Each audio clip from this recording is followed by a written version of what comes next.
بسم الله الرحمن الرحيم.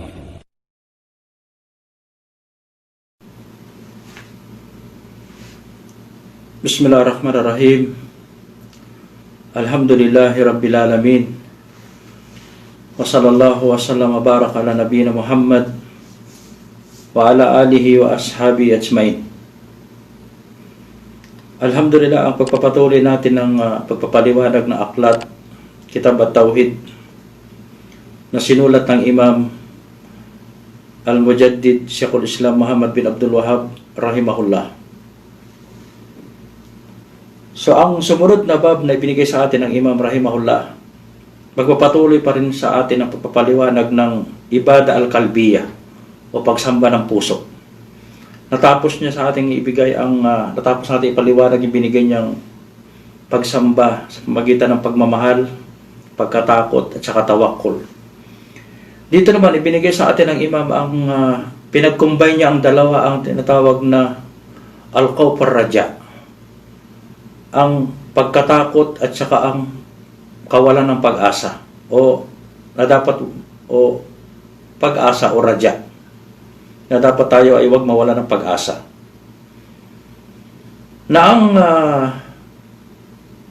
ang mga ibada na yan ng ating puso o pagsamba ng puso, na ito ay napakahalaga talaga sa ating pagsamba o sa ating iman.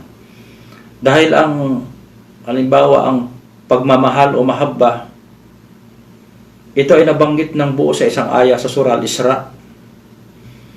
At ito rin ay nabanggit sa unang-unang surah sa Quran, sa Surah Al-Fatiha. Halimbawa, ang mahabba na banggit ng Allah subhanahu wa ta'ala, Alhamdulillahi Rabbil Alamin. So, ang palagian nating pagpupuri sa Allah subhanahu wa ta'ala, ito ay palatandaan ng pagmamahal natin sa Kanya. Na patuloy na pagpupuri, ito ang dalil ng tinatawag nating mahabba sa Allah subhanahu wa ta'ala.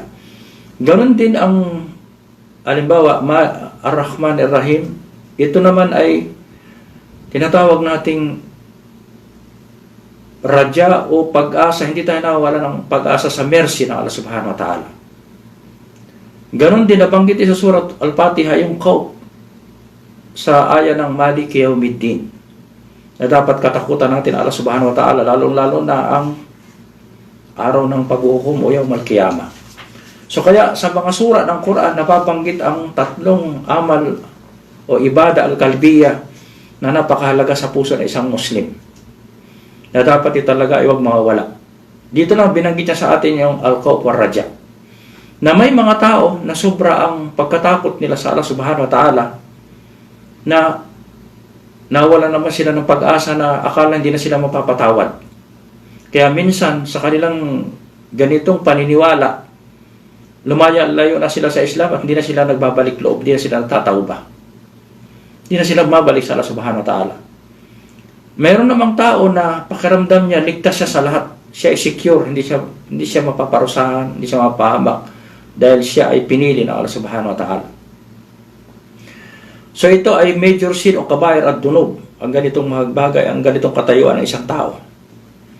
So kaya sinabi ng Allah subhanahu wa ta'ala, sinabi ng Imam rahimahullah sa kanyang aklat, Babu Qaulillahi ta'ala. So dito nagbigay naman siya sa atin ang binigay na naman yung title sa atin ay aya ng Quran, na salita o title o pamagat na evidence kaagad ay binibigay sa atin. Ang title mismo, aya ng Quran. Sabi dito, Babu Qaulillahi ta'ala, ang kabanata, ang salita ng Allah subhanahu wa ta'ala. Katapos sabi dito, apa aminu makrallah, fala ya'manu makrallah illa al-qaumul khasirun. Sabi dito ng Allah subhanahu wa ta'ala. Ito ay sa Suratul A'raf, aya 99. Sabi na Allah azza wa jalla, apa aminu makrallah, na yung mga tao, sila ay pakaramdam nila, sila ay ligtas, sila ay secure, sila hindi mapapahamak, hindi sila parurusahan ng Allah subhanahu wa ta'ala. Pagkatapos sabi, pala ya'manu makrallah illa al-qaumul khasirun. Ang ganitong paniniwala o pakiramdam o damdamin ng isang tao, sila ay mga taong khasirun o sila ay halak, sila ay mapapahamak o mapaparusahan o sila ay taong talunan. Sila ay paparusahan ng Allah subhanahu wa ta'ala. So dito, unang aral natin dito na ang mga tao, unang uri ng tao, na may mga tao na pakiramdam nila, ano ba, sabi natin Muslim o hindi Muslim, na pakiramdam nila, sila ay, bakit sila minsan pinagkalooban ng magandang katayuan sa lipunan, kayamanan, magandang kalusugan, kagandahan, katalinuhan, na pakiramdam nila sila ay pinili ng Allah subhanahu wa ta'ala, na kaya sila pinagkalooban ng ganito, sila ay binigyan ng Allah ng karangalan. Kaya lang ito ay, kaya ang sila, dahil sila ay mayaman na, sila ay may karunungan, sila ay may posisyon sa lipunan, akala nila ito na ang tinatawag ng kagandahan ng buhay, kaligayahan at ang kasaganahan, ang ganitong bagay. Kaya lang hindi natin alam na kahit ang mga tao na ay mayaman, may posisyon, walang magandang kalusugan, magandang uri ng tao, ito ay pagsubok. Lahat ay pagsubok. Ito ay pagsubok ng Allah subhanahu wa ta'ala. Kung ang isang tao na kahit siya ay pinagkalooban ng lahat ng uri ng biyaya, ng karam, dito sa dunya at saka risk, dapat wag siya makakalimot at patuloy siya magpasalamat at sundin niya pinag-uutos at talayo niya pinagbabawal at puriin niya at pasalamatan niya Allah tabarak wa ta'ala ng pagpapatuloy. Kaya nabanggit sa Suratul Fajr na Allah subhanahu wa ta'ala itong ganitong uri ng tao, na nabanggit ang mga tao na kahit sila ay mayaman, kahit sila ay may posisyon sa lipunan, kahit sila ay kilalang tao, kahit anong naisip na magagawa dahil meron silang koneksyon, ito ay ibtila, ito ay pagsubok na Allah subhanahu wa ta'ala. Sabi sa Suratul Fajr, Pa'ammal insanu idha mabtalahu rabbuhu fa'akramahu wa na'amahu fayaqulu rabbi akraman. Sabi na Allah subhanahu wa ta'ala, ang isang tao kapag binigyan, idha mabtalahu, binigyan siya ng ibtila o pagsubok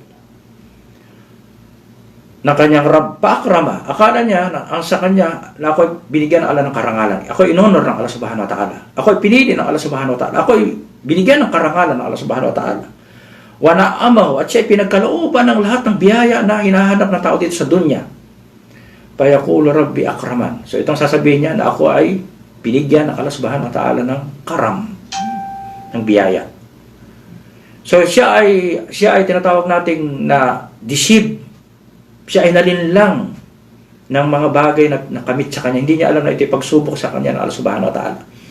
Pagkatapos, ang tao na ito dahil sa kanyang ganitong paniniwala, alam ba ito Muslim niya siya ay unaware sa mga ng Allah. Kahit siya gumawa ng kasalanan, sabi niya, Allah, Gapur Rahim. So siya ay, nakapokus siya sa radya, sa mercy ng Allah subhanahu wa ta'ala. Ito yung mga murji na tao. Hindi niya iniisip yung kabilang panig, yung tinatawag natin yung pagkatakot sa mga kaparusahan ng Allah subhanahu wa ta'ala. So ito ay pagsubok sa isang tao. Meron namang isang tao, halimbawa sabihin natin, siya ay mahirap, siya ay walang posisyon sa lipunan, maaaring siya ay mangmang, siya ay hindi magandang tao. Kaya lang, ito ay pagsubok din sa kanya.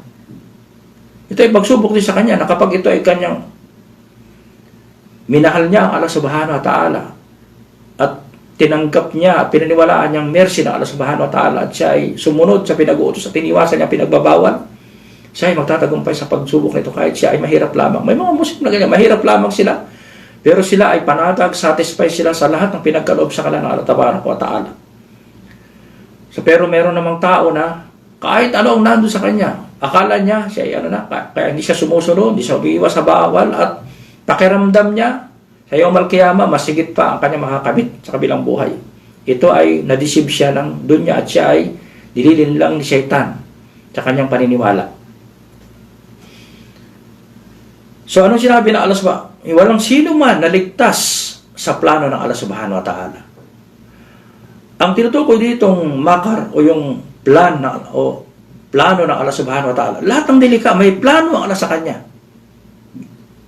Plano sa kanya ang Allah subhanahu wa ta'ala na pinagkaloob sa kanya ang ganyang uri ng kabutihan o karam sa kanya dahil sa pagsubok. Kapag siya ay nagpakabuti, lalo siyang bibiyayaan at malaki ang kanyang giyasa. Pero kapag siya naman ay sumuway at hindi sumunod at ginawa niya mga pinagbabawal, papabayaan siya ng papabayaan ng Allah subhanahu wa ta'ala na akala niya siya ay nasa kabutihan pa rin. Pagdating sa iyong Malkiyama, doon niya makakamit ang wala hanggang kaparusahan. O kaya bago magtapos ang kanyang buhay, may mga taong ganyan, sa sakit pinaparusahan, o kaya naman sa bago magtapos ang kanilang buhay, doon sila sinusubok, dumarating sa kanila mga hanggang sa pagdating sa kabilang buhay dahil sa kanilang pagtalikod sa din ng Allah subhanahu wa ta'ala. So ito ang unang uri ng tao. Dapat ang isang Muslim, ang isang tunay na believer, bainal khawf war raja. Hindi siya dapat balance, moderate. Hindi pwede nakapokus lang siya sabi niya, ako ay ligtas sa lahat. Kahit hindi ako gumawa, kahit ako ay minsan magkasala, ang Allah subhanahu wa ta'ala mapapatawad ako. Ito ay maling pag-aakala, ito ay kabayan at tunod, ito ay major sin. Nababanggitin natin ang hadith ng Propeta Muhammad sallallahu alaihi wasallam. Pangalawang dalil, una, yung tao na walang pakialam sa Allah subhanahu wa ta'ala. Yun ang unang ayat. Itong ayat na ito, actually, ito inireveal sa mga tao, isang karya, isang lugar, na sila ay pinagkalooban ng Allah subhanahu wa ta'ala ng maraming biyaya. At nagpadala sa kanilang sugo, dininay, nireject nila ang kanilang sugo, at nagpatuloy sila binigyan sila lahat ng kailangan nila, masagaan na kasagalahan, kaya lang hindi sila naniwala. Kaya sila ay pinarusahan ng Allah subhanahu wa ta'ala. Kaya sabi rito, sila ay halak. Sila ay will be destroyed, lalong-lalo na sa kabilang buhay. Pangalawang dalil na binigay sa atin ng mu'allif rahimahullah wa qawlihi, wa may yaqnatu min rahmati rabbih illa ad-dalun.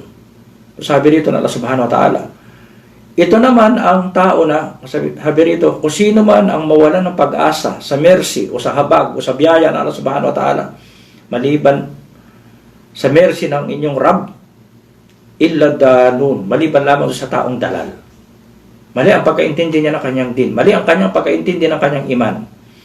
So nawalan siya ng pag-asa. Kapag siya ay nagkasala, akala na niya hindi na siya mapapatawad. Hindi na siya nagbabalik, hindi na siya nagtatauba. Tuluyan na siya nagpapakalulong sa kasamaan dahil alam niya ang ginawa niyang malaking kasalanan, hindi siya mapapatawad. So kaya siya ay nawalan ng pag-asa sa Allah subhanahu wa ta'ala. Samantalang sabi ng Allah subhanahu wa ta'ala sa Quran, Ya ibadi alladhina asrafu min anfusihim wa anfusakum la taqnatu min rahmatillah innallaha yaghfiru dhunuba jami'an. Sabi ng Allah subhanahu wa ta'ala, o aking mga alipin, huwag kayong mawalan ng pag-asa sa biyaya o sa mercy o sa habag o sa pag-aalis ng relief ng Allah subhanahu wa ta'ala. Innallaha yaghfiru dhunuba jami'an. Pinapatawad ng Allah subhanahu. Ang isang musrikin, ang isang kafir na nagtauba, pinapatawad, tinatanggap. Hanggat hindi pa sumisikat ang araw sa kanluran o hindi pa mag-aagaw buhay. So yan ang sitwasyon o katayuan ng isang believer. Kaya ang sabi nga ng mga ulama, ang dahilan ng mga ganitong uri ng tao na tinatawag natin yung, halimbawa sabi natin yung una, yung tao na halimbawa sabi natin na panatag siya, akala niya ligtas siya, akala niya free siya, hindi siya mapaparusahan dito sa dunya, hindi niya alam, lalo lamang siyang binibigyan ng pagsubok para akala niya siya talaga ay pinagpala. Pero ang tao niyan, yan ay isang tao na tumalikod sa din ng Allah subhanahu wa ta'ala at siya ay walang kaalam-alam tungkol sa kung sino ang kanyang Rabb. Na may karapatan sa kanya ang Allah subhanahu wa ta'ala, may pinag-uutos at may pinagbabawal. So hindi niya ito nagagampanan. Akala niya, basta nandiyan na sa kanya ang lahat ng biyaya dito sa dunya, akala niya yan ay kalugudan ng Allah subhanahu wa ta'ala. Ito ay maling pag-intindi ng iman. Ganoon naman yung isa namang uri ng tao, yung kapag siya ay nagkasala, akala niya hindi na siya mapapatawad, na ang tao na yan ay siya ay walang kaalaman o siya ay walang tunay na pagtitiwala sa Allah subhanahu wa ta'ala. Wala siyang trust sa Allah subhanahu wa ta'ala at siya ay ignorance o jahil. sa walang hanggang biyaya at kapatawaran ng Allah subhanahu wa ta'ala. Isang tao akala niya hindi siya mapapatawad sa kanya nagawa kasalanan. Ito ang unang uri ng tao. Pangalawang uri din ng tao na nawawala ng pag-asa o sa sobrang takot niya sa Allah subhanahu wa ta'ala, yung isang abdun na jahil o abid na jahil, isang worshiper, worshiper na Muslim. Kaya lang hindi siya alim. Siya nga ay masipag siya sumamba. Siya ay worshiper. Ang tawag niya ay abid. Regular siya talaga. Mahilig siya sa pagsamba sa Allah subhanahu wa ta'ala. Kaya lang sa pamagitan ng ignorance o jahil. Kasi sa Islam, ang isang abid, kailangan kaakibat sa kanyang pagsamba ang kaalaman. Hindi maaring sumamba ka sa Allah subhanahu wa ta'ala na hindi ito base sa kaalaman. Kapag hindi ito base sa kaalaman, maaring ikaw ay mawala ng ikhlas o kaya naman mawala ng sawab sa pamagitan ng paggawa ng bid'ah. So, mga ganitong uri ng tao, makikita natin parang banal, mahaba ang balbas, ang kasuotan, makikita natin na siya ay masyadong proud sa kanyang ibada, sa dami ng kanyang ibada. Halimbawa, sala, sa gabi, siyam. Siya ay masyadong proud sa kanyang sarili na na-deceive siya ng kanyang ibada, ng kanyang gawa, mabuting gawa.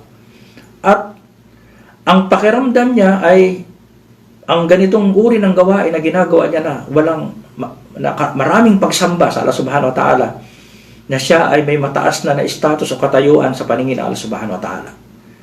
Samantalang kapag ang tao na ito ay ahlul bid'ah, ng kanyang gawain ay puro mali at hindi ayon sa sunna ng Propeta Muhammad sallallahu alaihi wasallam, gaano man karami ang kanyang ginagawa, ito hindi matatanggap ng Allah subhanahu wa ta'ala. O kaya, kung yan ay minsan nagkakaroon siya ng riya, maaring ito ay kapahamakan pa sa kanya. Hindi niya alam na ang isang alipin ay daip lamang o mahina, na dapat talagang laging humingi ng tulong sa Allah subhanahu wa ta'ala, manalangin, humingi ng gabay, humingi ng proteksyon sa anumang uri ng riya, sa anumang uri ng pagkakamali. Dapat ang isang worshiper patuloy na nag-aaral at patuloy na humihingi ng tulong sa Allah subhanahu wa ta'ala, na masamba niya ang Allah subhanahu wa ta'ala ng tama. Kaya sabi nga sa atin bago magtaslim, Allahumma inni ala dikrika wa syukrika wa husni ibadatik. Tulungan mo ako na inni ala dikrika, na lagi kitang maalala, na lagi kitang pasalamatan at magawa ko ang aking ibada sa pinakamaayos na pamaraan. Wa husni ibadatik, ay sa pamaraan. So ang mga ganitong uri ng tao, sila yung pakaramdam nila sila ay ligtas sa ng kapahamakan o na sila hindi parurusahan ng Allah subhanahu wa ta'ala. Sumunod na dalil na binigay sa atin ng Imam rahimahullah ay ang hadith ni Abdullah bin Abbas radhiyallahu anhu. Sabi an Ibn Abbas radhiyallahu anhu anna Rasulullah sallallahu alaihi wasallam suila anil kaba'ir. So ang propeta Muhammad sallallahu alaihi wasallam, ang Rasul sallallahu alaihi wasallam, tinanong tungkol sa kaba'ir. Kaba'ir, major sin. Major sin. Na ang major sin, ito ay either, kapag ito ay kaba'ir at dunub, sabi natin, akbar na kaba'ir, at halimbawa, shirk o kufur, permanente sa hellfire. O kaya naman, kung major sin na hindi naman talaga nag-reach sa kufur o sa shirk, ito ay malaking kaparusahan na kailangan siyang parusahan dito sa dunya kung ito ay may hudud, kung ito ay may kaparusahan, at lalo sa kabilang buhay, halimbawa ang pagpatay o ganitong uri ng mga gawain na masyadong tiwala sa sarili, ito ay kabair at dunub. So, sumagot ang Rasul sallallahu alaihi wasallam, pakal asyirku billah. Ito lagi nauna sa lahat na kabair. Walang anumang uri ng maunang major sin o kasalanan sa shirk o pagtatambal o pagsamba ng maliban sa Allah tabarak wa ta'ala. Wala, laging sa Quran, sa hadith, ito lagi asyirku billah. Dahil ito ang isang uri ng gawain o paniniwala na kapag ito ay nasa atin, hindi tatanggapin ang lahat ng ating gawa. Useless lahat ng gawain natin kapag tayo ay nagtatambal. Kahit magsala tayo buong buhay natin, kapag tayo ay nagbibigay ng katambal, hindi tatanggapin ang ating ginagawa. Anumang uri ng pagsamba, mag-ayuno tayo sa buong buhay natin. Every other day. Pero tayo ay involved sa shirk, ito ay hindi tatanggapin. Dahil ito ang pundasyon ng lahat ng ating amal. Ang tauhid, dapat walang anumang uri ng shirk na nakahalo. Pangalawang kabair sa al-ya'su min rawhillah. So sabi rito, al-ya'su, o yung mawalan ng pag-asa na siya ay aalisin ng Allah sa anumang rawhi, ibig sabihin relief. Na siya ay aalisin ng Allah sa anumang uri ng pighati o kapahamakan o kalungkutan o tinatawag nating minsan siya ay binababa ng Allah subhanahu wa ta'ala. Aalisin siya. Bisa siya ay sinusubok. Kaya ito sa sumunod na ayat sa Surah Al-Fajr, sabi ng Allah subhanahu wa ta'ala, وَأَمَّا الْإِنسَانُ إِذَا مَبْتَلَهُ فَقَدَرَ عَلَيْهِ رِزْقَهُ فَيَقُولُ رَبِّي أَهَنَنِ. Sabi niya na kapag sila ay sinubok naman ng Allah subhanahu wa ta'ala at pagkatapos ang kanyang biyaya ay nilimitahan ng Allah subhanahu wa ta'ala, pakiramdam niya na siya ay naaapi. Siya ay naaapi. Kaya lang alam natin, kahit sinong tao, mayaman man o mahirap, may posisyon man o wala, maganda man o pangit, merunong man o mangmang, lahat may pagsubok. Walang liligtas sa pagsubok. Narito tayo para subukin. Lahat ng tao narito para subukin at ang tagumpay ay nandun sa kabilang buhay para makapasok sa Jannah. So kaya, ang isang Muslim dapat hindi siya mawalan ng pag-asa na siya ay aalisin ng Allah sa anumang uri ng pighati o kahirapan o pagsubok, karamdaman o minsan una lamang bibigyan siya. May mga tao binigyan ng kayamanan kahit sila ay may edad na. Merong mga tao minsan dahil napakahirap sila ay yumaman sa bago magtapos ang kanilang buhay. So ito ang minsan naman may tao napakayaman sa umpisa ng kanilang buhay, pagdating sa huli namulugi, na bankrupt. So yan ang tinatawag nating sunna ng Allah subhanahu wa ta'ala. Kaya sabi dito na isang tao, ang major sin, ang kabair at dunub, na siya ay nawalan ng pag-asa, na siya ay aalisin ng Allah subhanahu wa ta'ala sa anumang uri ng pagsubok o kahirapan o anumang uri ng mga bagay na kanyang dinaranas na kahirapan dito sa dunya. Wal amnu min makrillah, na pangatlong uri ng kabair o major sin ay yung pakiramdam na ng isang tao, lalo na isang Muslim, na siya ay ligtas sa anumang plano na inilagay ng Allah dito sa dunya. Hindi siya kasali. Dahil sa kanyang kayamanan, dahil sa kanyang posisyon, dahil sa kanyang karunungan, puro na lang biyaya ang alam niya para sa kanyang sarili. Hindi niya alam ito yung pagsubok sa kanya. Kapag hindi niya ito ginamit sa kalugudan ng Allah subhanahu wa ta'ala, ito yung pagdurusahan niya sa kabilang buhay. Siya ay tatanungin lahat ang ating kayamanan, ang ating buhay, ang lahat ng bagay na ang ating kaalaman, itatanong sa atin ng Allah subhanahu wa ta'ala. So, nabanggit dito ng Propeta Muhammad sallallahu alaihi wasallam, ang ganyang uri ng paniniwala ay major sin, kabair at dunub. Kaya kung hindi tayo magtauba sa ganyang uri ng paniniwala, tayo ay maaaring mapahamak sa impyernong apoy. Alam mo, sabi natin, Muslim, minsan, kapag ang ginawa nating kasalanan ay matagal na kaparusahan. Matagal na, alimbawa, nakapatay, mahabang kaparusahan sa impyernong apoy, ang isang tao nakapatay. Panghuling dalil na binigay sa atin ng Muallif rahimahullah, Wan ibn Mas'ud radhiyallahu an, akbarul kabair al-israku billah. Ito na naman. So ito ay mauqub. Ito ay ata kay Ibn Mas'ud, hindi ito galing sa Propeta Muhammad sallallahu alaihi wasallam. Allahu alam kung ito ay, sabi nga rito, rawahu Abdul Rasak. So sabi nito, Ibn Mas'ud radhiyallahu akbarul kabair al-israku billah. Ito na naman, mga sahaba, akwal na mga sahaba, propeta, sahaba. Sabi lang, ang pinaka-nangunguna, pinakamalaking kasalanan, al-israku billah, shirk na naman. Quran, sunnah, atar ng mga sahaba, ito lagi kaya ang isang Muslim dapat, itong ilalagay nating priority lagi sa atin, na wag tayong lalapit sa shirk. Wag nating papangarapin man lamang na mapunta tayo sa shirk pagkatapos tayong iligtas ng Allah subhanahu wa ta'ala sa shirk. Pangalawa, wal amnu min makrillah. Dito inulit na naman yung nabanggit natin. Wal kunuti min rahmatillah. Dito, ang ginamit dito, kanina, ang ginamit, al-ya'su min rawhillah. Dito naman, al-kunut. Wal-kunut. Sabi nga ni Samahatul Syekh Al-Allama Abdul Aziz bin Baz rahimahullah, sabi niya, ang pagkakaiba ng yas at saka kunut, kunut at saka yas, ibig sabihin na, yung isang tao na nagkasala, nakagawa siya ng malaking kasalanan, sa sobrang takot niya, ayaw na niyang bumalik sa Allah subhanahu wa ta'ala. So, ang tawag dito ay yung taong nawala ng pag-asa o despair sa mercy ng Allah subhanahu wa ta'ala. Kunut o kaya alias. Sabi ni Samahat Syekh Al-Allama Abdul Aziz bin Baz rahimahullah, sabi niya, ang kunut at saka yas, ito ay halos pareho ang kanyang meaning, kaya lang ang kunut mas siya ay asyad. Ang ibig sabihin ng asyad, mas ano siya, yung mas higit na sobra talaga ang pagkatakot ng tao. Kaya dahil sa kanyang pagkatakot, ayaw na niyang bumalik.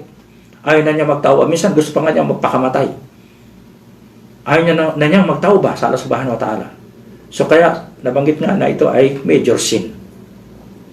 Ito ay major sin. So nabanggit dito sa hadith, sa atar na ito na ganun din, kaya lang, inulit lang dito, ginamit lang dito yung dalawa, kunut at saka alyas. Al-kunut min rahmatillah, alyas min ruhillah. Inulit yung sinabi ni Abdullah ibn Abbas. Kaya yan ang nating mga Muslim na bilang isang Muslim, kailangan ang ating iman, ang ating amal al-kalbiya, ang ating ibada al-kalbiya, pagsamba ng ating puso, kailangan ng isang Muslim dapat moderate. Huwag aalis sa al-khawf wa raja, balance. Balance palagi. Kaya sinabi ko nga nakaraan, parang isang ibon na lumilipad na may dalawang pakpak. Ang ulo niya ay mahaba at ang kanyang dalawang pakpak nasa kabila ang pagkatakot, nasa kabila ang tinatawag nating hindi siya nawala ng pag-asa. Ito ang tunay na believer. At patuloy siyang gumagawa ng kabutihan at sinisikap niyang layuan na lahat ng mga pinagbabawal ng Allah subhanahu. Hindi katulad ng mga taong nakaramdam nila, sila ay pinili na, sila ay chosen people. May mga Muslim na ganyan, mga, sabihin natin, anumang lahi sila. Akala na sila ay royal family, sila ay chosen people, akala na hindi sila magkakasala. Dahil pinagkalooban sila ng kayamanan, ng posisyon, na lahat ng kailangan nila. Akala na makakamit nila sa kabilang buhay ang ganung bagay kapag sila ay kahit hindi sumunod. Yan ay deceive ng Satan.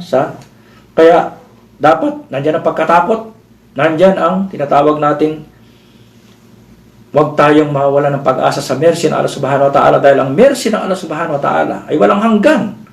Walang hanggan, walang katumbas, hindi kayang pantayan. Ito ay mercy ng Khalik, ng Creator, ng Rabbul Alamin, hindi mercy ng maklukat. Kaya huwag tayong, at lagi nating hingin ang kapatawaran at ang tulong ng Allah subhanahu wa ta'ala na manatili tayo sa ganitong uri ng paniniwala, bainal khawf war raja. So alhamdulillah, wa sallallahu wa sallam ala nabiyina Muhammad wa ala alihi wa ashabihi ajmain. Assalamualaikum warahmatullahi wabarakatuh.